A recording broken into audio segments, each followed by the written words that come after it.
अच्छा, मैं तुम्हें चिड़ियों वाला गीत सुनाऊं, और किंतु उसके पहले एक बात जान लो। हमारे बचपन में घर कच्चे हुआ करते थे, तो घरों में छप्पर हुआ करते थे। छप्परों में चिड़िया आकर घोंसले बनाती थी, उस घोंसलों में अंडे देती थी, उसमें तमाम चिड़ियों के बच्चे होते थे। और कई बार तो घरों में आते थे, हम लोग देखते थे हमारी माता जी चिड़ियों के लिए दाने डाला करती थी, और चिड़िया आती थी उनको चुगती थी, और हम लोग बहुत प्रसन्न होते थे।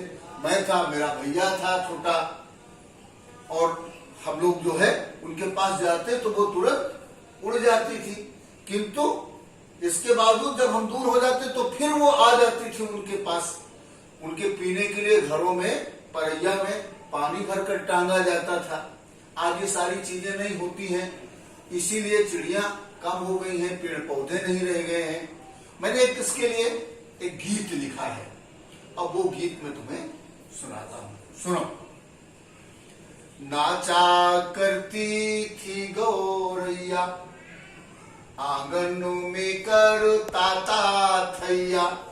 नाचा करती थी गौरैया, मिट्टी वाला मेरा आंगन। चिड़ियों संग रमता मेरा मन। ची ची कर करती थी बातें, हंसता था मैं मेरा भैया। नाचा करती थी गौरैया, आंगन में करता थैया। और देखो, लगा घोंसला था छप्पर में, फुदका करती सारे घर में।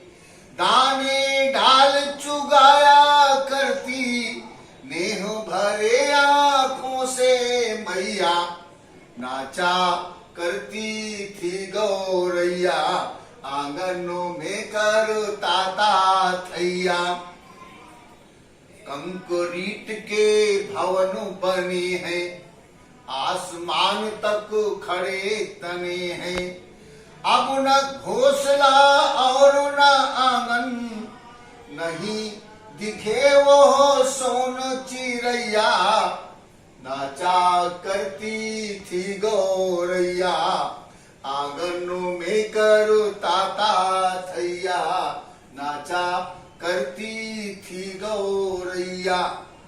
आओ करे प्रयत्न सभी मिल, खिले बच्चे उन संग हिलमिल। बने घोंसले उनके खातिर, पानी भर कर टंगे परैया। नाचा करती थी गौरैया, आंगनों में करता थैया। नाचा करती थी गौरैया, आंगनों में करता थैया। हम लोगों को चाहिए उस तरीके का फिर एक वातावरण बनाओ। अब क्योंकि यहाँ तो अब कच्चे मकान नहीं है, अब छप्पर नहीं है, तो चिड़िया कहाँ पर अपना घोंसला बनावे। उनके लिए पेड़ पौधे चाहिए, उनके लिए कोई जगह चाहिए, उनके पानी पीने के लिए परैया बनावे, उसको पानी भरकर टांगे। ये हमारे बचपन में हमारी माता जी वगैरह करती थी, और अब हम सब लोगों को भी वो करना चाहिए। ठीक है ना? करेंगे।